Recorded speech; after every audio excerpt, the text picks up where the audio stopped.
오늘 말씀이 주님의 교회, 나의 교회인데, 오늘 말씀을 생각하면서 코바디스 영화를 봤습니다.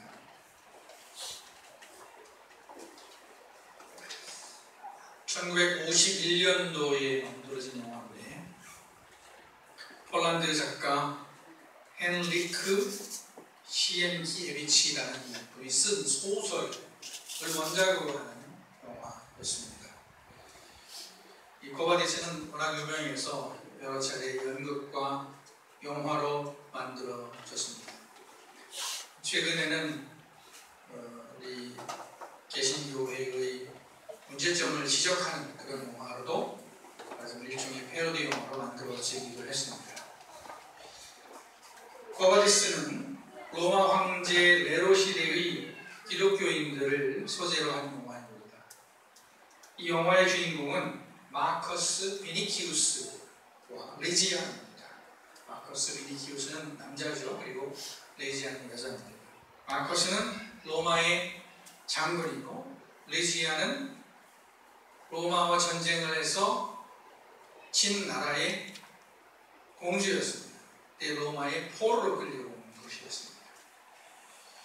레지안은 포로로 끌려왔지만은 로마 귀족의 집안에서 딸처럼 자라게 됩니다. 그리고 그 로마 귀족은 기독교인이었습니다.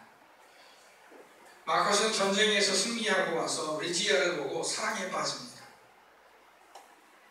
첫눈에 반한 것이죠. 레지아는 그 저돌적인 마커스의 접근에, 프로포즈에 부담감을 느끼고 자기의 마음을 선뜻 허락할 수가 없었습니다. 하지만 시간이 지나면서 마커스는 레지아 때문에 기독교에 대한 마음을 조금씩 열게 되고, 결국 마커스와 레지아는 결혼을 하게 되고, 그것도 감옥에서 하게 됩니다. 그러니까 마커스가 완전히 기독교인이 된 것은 아닌데, 레지아를 보면서, 기독교인들을 보면서 감동을 받고 기독교인 편을 들었다가 감옥에 갇히게 되는데, 거기서 베드로의 주례로 결혼을 하게 됩니다. 이 영화를 보면은 로마 황제의 네로가 나오는데 폭군이죠. 네로는 제 나름대로 음악을 하고 시를 쓰는 사람이었습니다. 근데 그 영감을 얻기 위해서, 시상을 올리기 위해서 로마에 돌을 지릅니다. 물론 그것이 역사적 사실과 얼마만큼 부합하는지 모르겠습니다. 영화에서는 그렇습니다. 그리고 기독교인들이 불을 질렀다고 모함을 합니다. 이 영화를 보면은 네로가 군중들의 환호를 받는 장면이 나오는데, 북한의 김정은이 생각이 났습니다.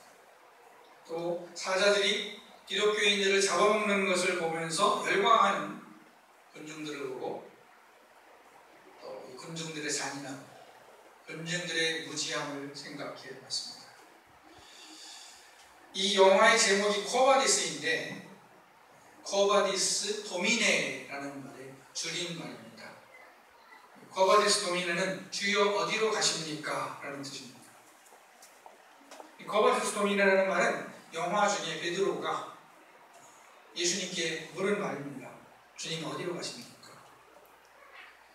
네로가 로마에 불을 지른 다음에 베드로가 로마를 떠나면서 번민하면서 예수님의 말씀을 기다립니다. 우리가 흔히 주님 뜻이 무엇입니까? 이렇게 묻듯이 베드로가 고민하면서 주님의 뜻을 구할 때 갑자기 아주 신비한 빛이 나타납니다. 그리고 베드로와 함께 같이 있었던 라자리우스라는 소년이 있는데, 이 소년의 입을 통해서 예수님께서 말씀하십니다. 나는 다시 십자가에 못 박히러 로마에 간다 라고 얘기를 합니다. 소년이 얘기하는 거예요. 근데 베드로가 그 소년의 말을 듣고 그것이 예수님의 음성인 것을 알게 됩니다. 그리고 소년 자신은 자기가 무슨 말 했는지도 모르고 잊어버리게 됩니다. 이 음성을 듣고 베드로는 로마에 들어가서 결국 붙잡히게 되고요. 결국 거꾸로 십자가에 못 박혀서 순교하게 됩니다. 여러분도 한번 시간이 되시면 인터넷으로 보시면 재미있을 것 같습니다. 특히 제 생각에 그 영화를 보면서 제가 바쁜 금요일, 토요일에 영화를 보면서 누구를 생각했냐면 여러 가지 생각했는데 우리 청년들을 생각했어요. 청년들. 지금 세속화된 이 시대에 그리스도인으로서 살아가는 그 청년들, 그리고 여자 청년들을 생각해봤는데 보면은 재밌기도 하고 또 이 연애하는데도 도움이 되지 않을까 그런 생각을 해보고 신앙생활도 도움이 될 것이다 라고 생각을 해봤습니다. 분명히 기독교 영화지만은 틀에 박히지 않은 좋은 영화였습니다. 코바디스 도미네, 주여 어디로 가십니까? 나는 다시 십자가에 못 박히기 위해 로마로 간다. 이 대사는 교회를 사랑하시는 예수님의 마음을 잘 대변해주고 있습니다. 교회를 위해 다시 죽는다 해도 좋다 하실 것 같은 예수님의 마음을 보여주는 것이죠. 지난주에 생명의 공동체인 교회에 대해서 말씀드렸습니다. 교회는 예수를 그리스도로 고백하는 공동체입니다. 그리스도란 쉽게 말해서 구세주, 하나님의 아들이라는 말이죠. 교회는 예수를 하나님의 아들로 고백하는 신앙 공동체입니다. 예수 그리스도 안에는 생명이 있습니다.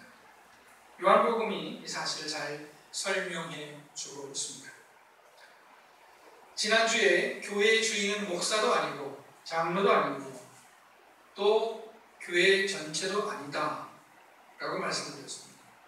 교회 주인은 예수님이라고 말씀드렸습니다. 맞습니다. 교회의 주인은 사람들이 아닌 예수님입니다. 왜냐하면 예수님께서 자기 핏값으로 교회를 사셨기 때문입니다. 그러나 이 말을 오해해서는 안 됩니다. 예수님은 교회의 주인이시지만 교인들이 중요하지 않다 하는 말은 아닙니다. 교인 한 사람이 중요하지 않다 하는 말은 아닙니다. 교인들이 교회에 대해서 소속감이나 애정이 없어도 된다는 말은 아닙니다.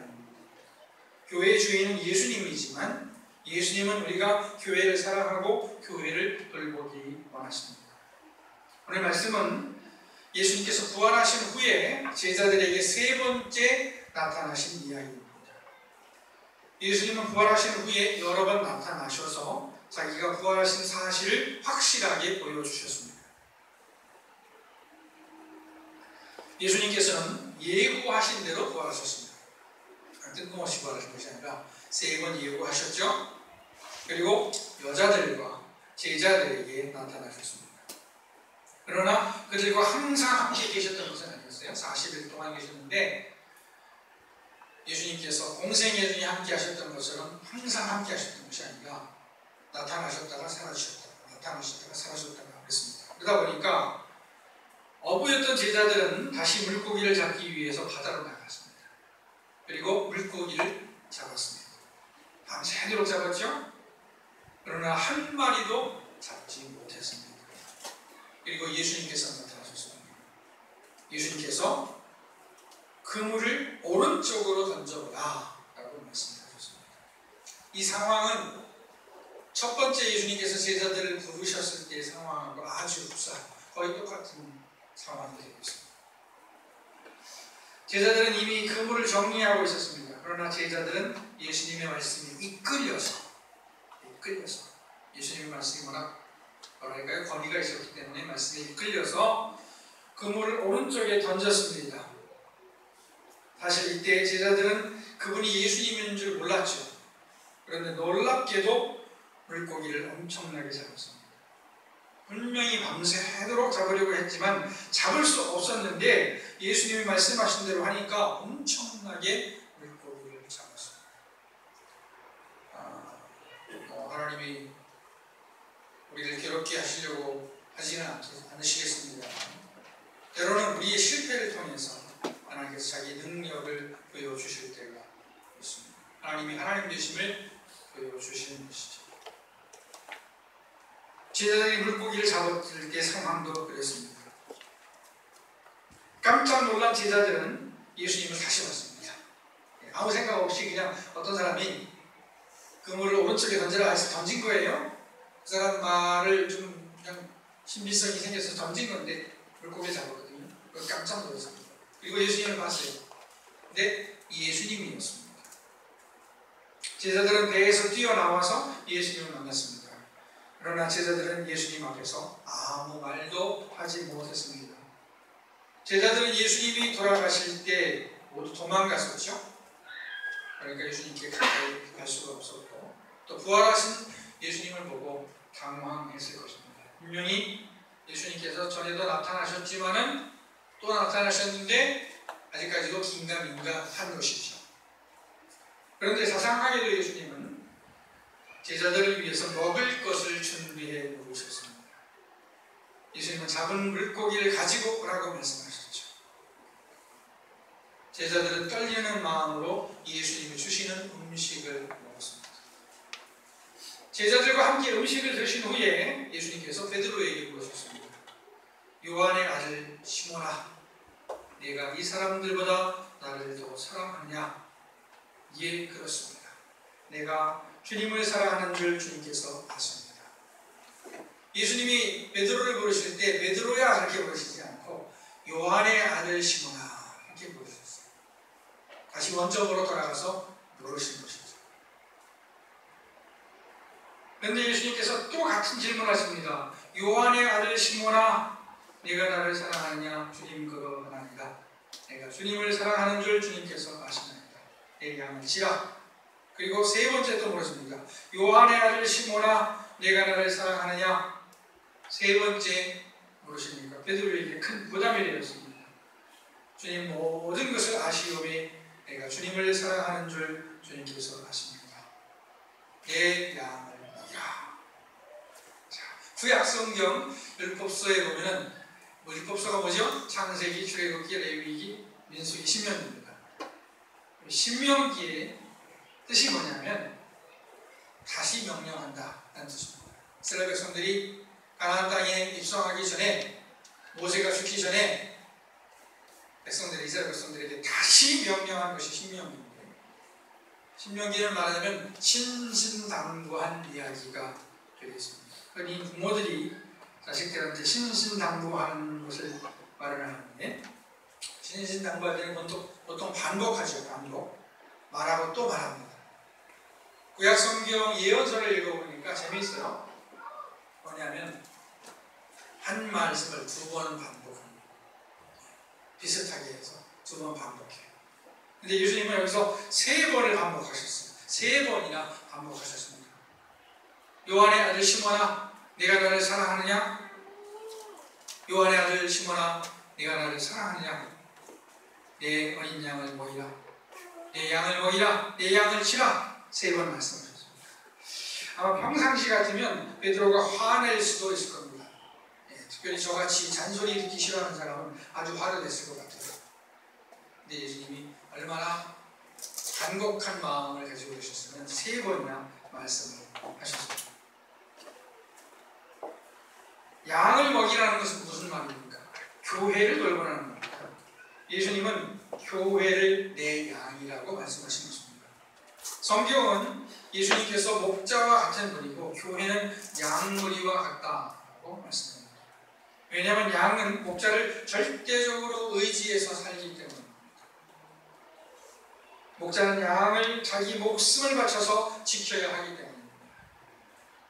예수님께서 베드로에게 내 양을 먹이라 고 말씀해서 교회 지도자들과 교인들 자신의 중요성을 알 수가 있습니다.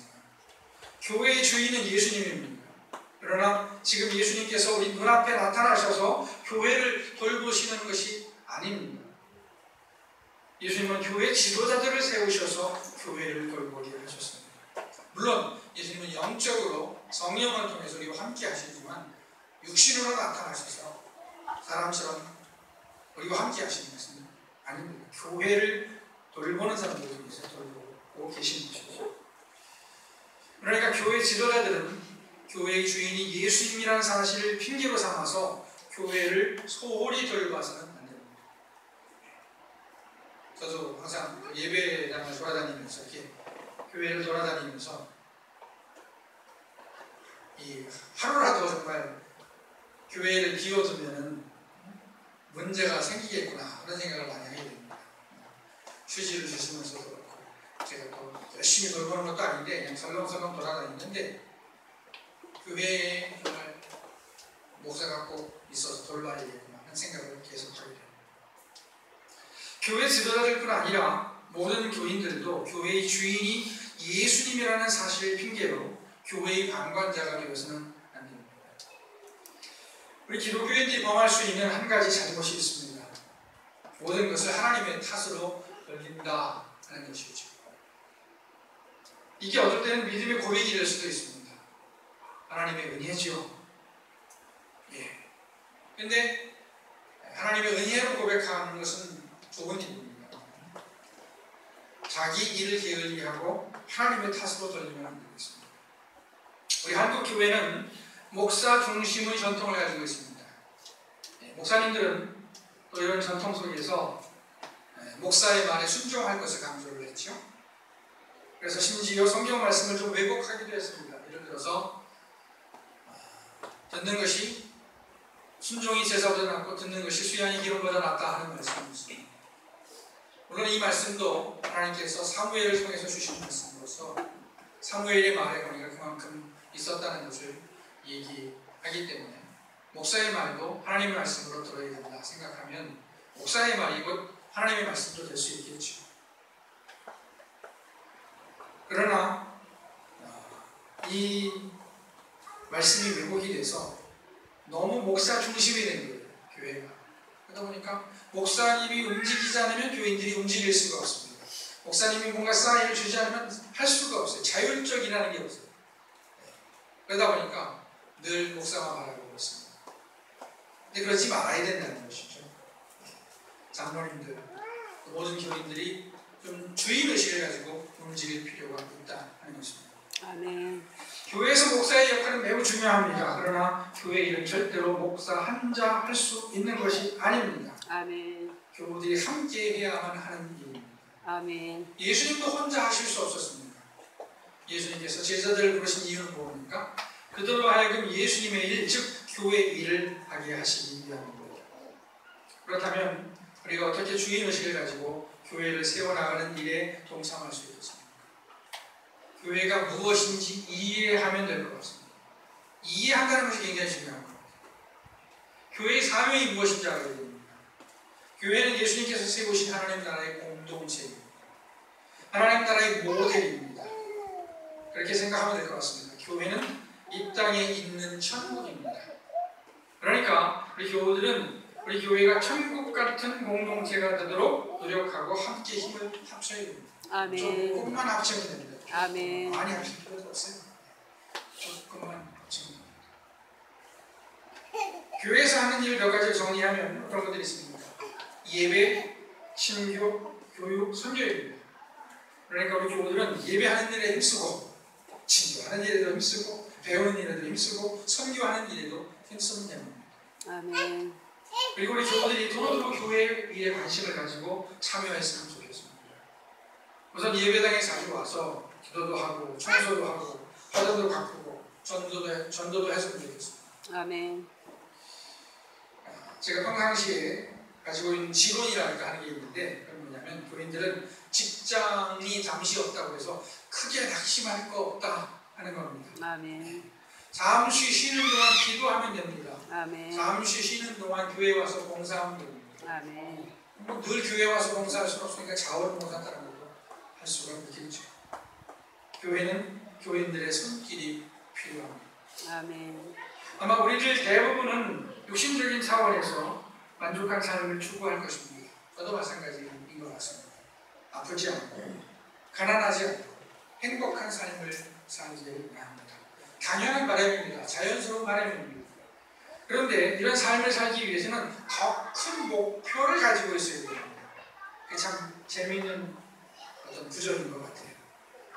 건강을 넘어서 선교를 생각해야 됩니다. 아멘. 예를 들어서 건강만을 지키려고 하면 건강이 우상이 되고, 근데 선교를 생각하면 내가 선교해야 되기 때문에 건강해야지 생각하면 선교도 할 수 있고 건강할 수 있는 아멘. 어떤 방송인이 그렇게 얘기하는 것을 보십니다. 그는 방송을 진행하는 전 정치인이었는데 방송 진행을 맡으면서 그 얘기하더라고요. 무슨 얘기냐면 제가 이 방송을 맡기 위해서 커피를 끊었습니다. 얘기하는 거예요. 왜냐하면 커피가 목을 안 좋게 할 수가 있어서 커피를 끊었답니다. 그 사람은 방송을 위해서 커피를 끊었습니다. 이런 식으로 우리가 더 큰 목표를 가져야 우리 일상생활도 더 활력 있게 할 수가 있습니다. 물질을 넘어서 예배를 생각해야 됩니다. 행복을 넘어서 하나님 나라를 생각해야 됩니다. 하나님 나라를 먼저 생각하면 행복해지는 겁니다. 그러니까 우리가 일반적으로 추구하는 목표를 넘어서 하나님 나라를 생각하기 위한 목표를 가져야 합니다. 그럴 때 우리의 삶이 의미 있고 활력도 생기게 될 것입니다. 우리는 태초에 우리를 택하시고 하나님은 태초에 우리를 택하시고 교회를 통해서 부르셨습니다. 제가 가끔 생각하는 건데 이 교회의 중요성을 생각합니다. 교회를 통해서 예수를 알았죠. 교회를 통해서 하나님을 알았죠. 교회를 통해서 나를 알았죠. 교회를 통해서 세상을 알았습니다. 아멘. 하나님은 교회를 통해서 우리를 부르셨습니다. 그리고 자기의 자녀를 삼으셨습니다. 아멘. 교회는 예수님의 몸입니다. 아멘. 교회는 한 몸처럼 서로 연합되어 있을 때 영적인 생명을 유지할 수 있습니다. 아멘. 또한 교회를 위해 헌신할 때 생명을 유지할 수 있습니다. 아멘. 주여 어디로 가십니까? 나는 다시 죽기 위해 로마로 갑니다. 예수님께서 위에서 죽으신 교회입니다. 그러니까 우리 지역교회가 얼마나 중요한 공동체인가 하는 것을 알 수가 있습니다. 자, 우리 교우 모두 주인의식을 가지시고 힘을 합쳐서 우리 예수 그리스도의 교회를 세워나가기를 축원합니다. 아멘. 기도하시겠습니다.